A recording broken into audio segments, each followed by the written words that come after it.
This is a wildly dangerous electric hot dog cooker.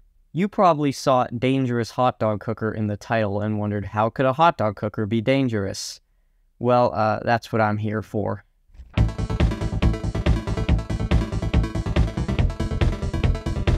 God, where do I start with this one? This invention was inspired by a type of hot dog cooker that was around way back in the 70s. They were called Presto hot dog cookers, I think. The way they worked was by running electricity through a hot dog until it was cooked. Now, they have been recreated before, but they haven't been recreated in my style. And my style is with a lack of safety features. So, let's get into it.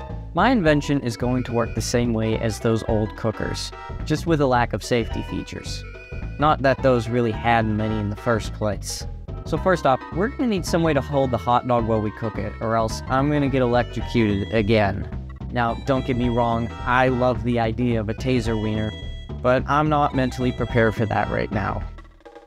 Maybe next week. Anyways, I'm going to search up hot dog holder on thingiverse.com to see if I can find any... see if I can find anything to 3D print.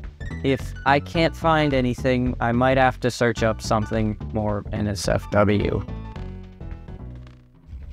Fortunately, I was able to find a model called hot dog holder, and it works perfectly for this.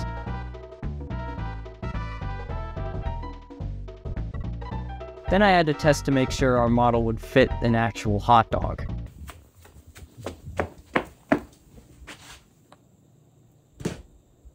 Alright, so now we're going to see if this hot dog fits pretty well into the container. And based on just looking at it, it looks like it should fit perfectly. It does. Anyways, I realized I never really explained the plan to you guys. So we're going to take the hot dog holder we printed, drill 2 holes through the bottom up. The holes will be separated by a little less than the length of a hot dog. And then we'll stick 2 nails with the flat bottom part on the bottom up through the top. So there's 2 metal pegs sticking, out of the top. And then we're going to cut up an extension cord and attach the 2 exposed leads of that to each of the nails on the bottom. Then all we have to do is impale a hot dog on both the nails. Then we'll be able to cook a hot dog. What am I doing? Anyways, let's get back to that first step with the screws. Okay, so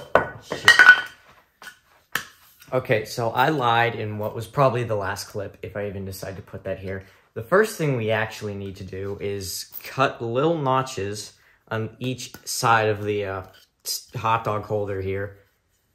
What's a better name for the hot dog holder? So we need to cut little notches in the wiener stabilizer on each end so we have room for the old extension cord I'm going to use for the power to slide in so they can still sit flat on a surface, but it'll also, but the cord's still going to be able to fit snugly under it. And then, yeah, what the am I saying? We need to be able to have the cord fit under the thing while it's sitting on a table so we don't have to hold it while we're just running wall power through a hot dog, or else we're probably going to set something on fire, which hopefully we don't, but we do need it to sit flat when we do this. So I need to somehow cut little notches down here, like where the screw's going to be, the bottom of it, on both sides, so the wire can fit under, curl around the screw, and then have enough room to seal that off so no one touches it or it doesn't hit something on the ground and light on fire. So the first thing we need to do is probably use an oscillating tool to just cut out those little squares.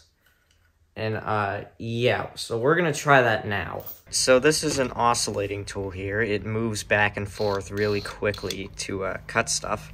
And I have very minimal experience with it, so I should probably not be doing this, but I'm going to anyways, because I'm not very smart in a common sense way.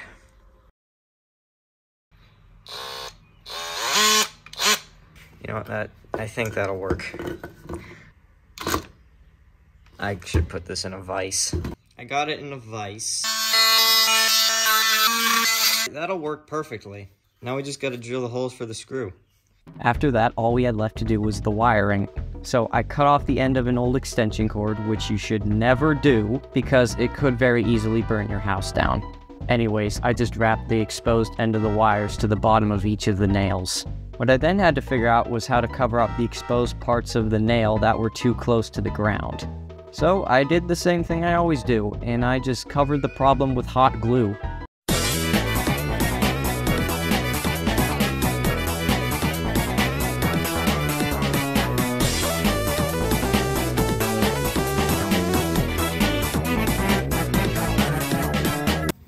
What am I gonna do with this? And after that, it was done. The only thing left to do was to test it. And I'll be honest, I was not very confident. I expected it to work, that wasn't the issue. What I wasn't confident in was the hot dog's resistance. Alright, our hot dog is loaded. Okay, so while I was setting up, I just broke the tripod, so we're not going to use that. We are going to get one of these on hand, though. So I found a graph online, and I think about 100 seconds is what we need.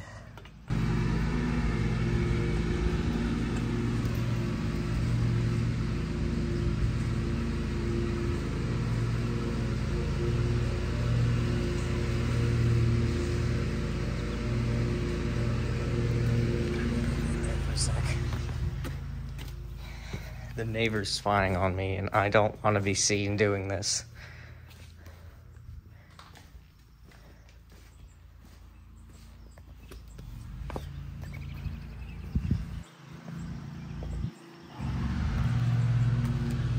Hey, it is changing size.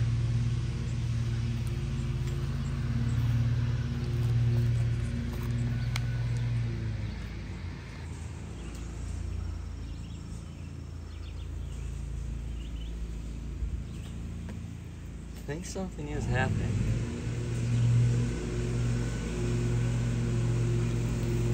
Oh! I lost it. It's smoking. I'm focused.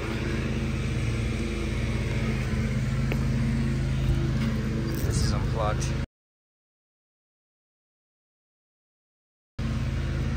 This is hot, I assume.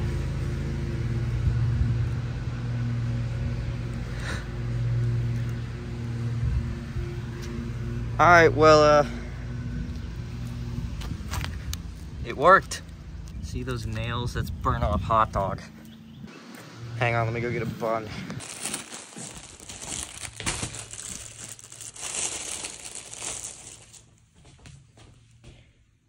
Maybe I should cut that open before eating it.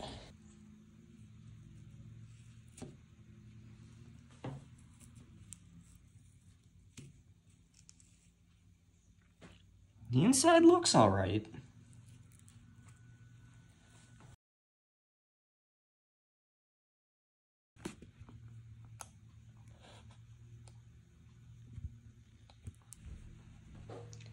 All right, there you have it. World's most dangerous hot dog.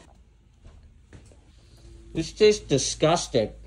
So the wiener was a little undercooked and slightly deformed, but so was your dad's, and that was good enough for your mom, so we'll count this as a win.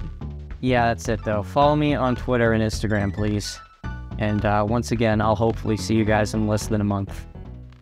Sorry, this was a weird one. It'll be more normal next time, maybe.